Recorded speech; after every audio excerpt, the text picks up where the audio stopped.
Hi there, welcome to Homeschooling with Hira. I hope you all are well. Today's video is again on the topic on how to guide kids to write sentences or a short paragraph. But the additional thing in this video is how to introduce new words to kids, okay? So to write a paragraph with new words. If you haven't watched my previous two videos on how to make kids write sentences or paragraphs, the links are in the description box. Please have a look. You will get some guidance from those videos as well. Now this is another technique to make the children write paragraph. In this, what you can do, you can write few questions about any particular topic. Try to keep the topic simple, like the moon or the sun or the cat or any other thing of your interest or the child's interest, right? Once you have selected the topic, write few questions about that. Try to think any new word that you can give the child related to that topic. Like for today's topic, I have selected the word orbit around.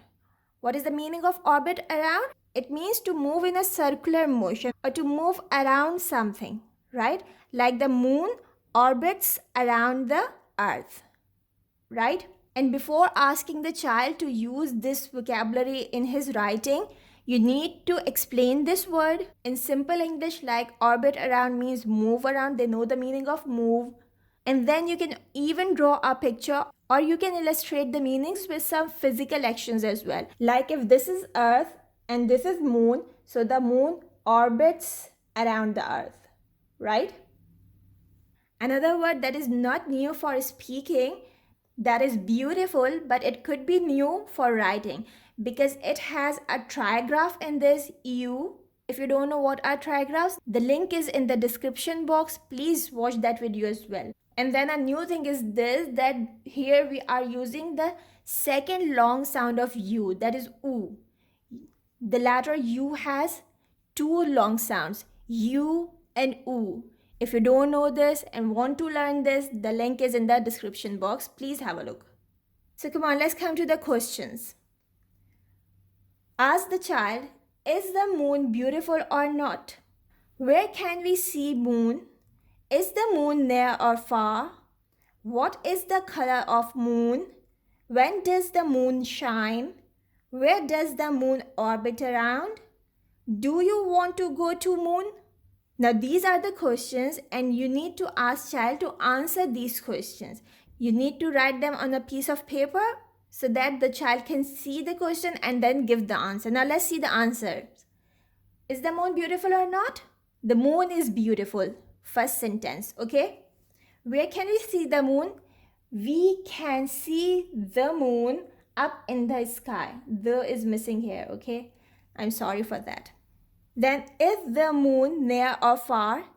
It is very far. What is the color of the moon?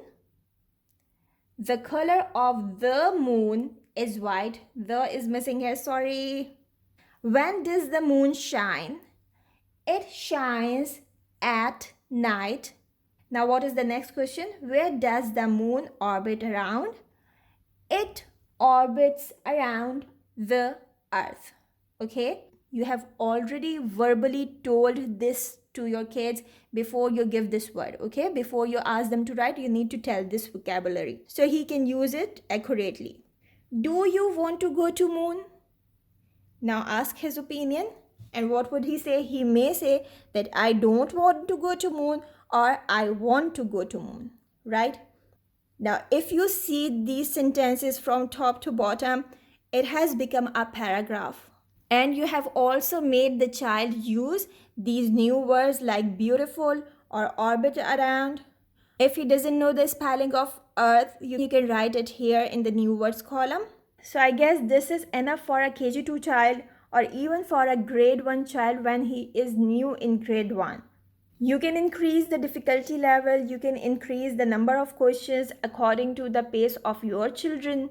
So that's all for today's video. I hope you have liked it. If yes, if you found this video useful at any point, please hit the like button. If haven't subscribed, subscribe to my channel. I shall see you soon with something new. Till then, take care. Bye for now. And most importantly, make it a great day. Bye.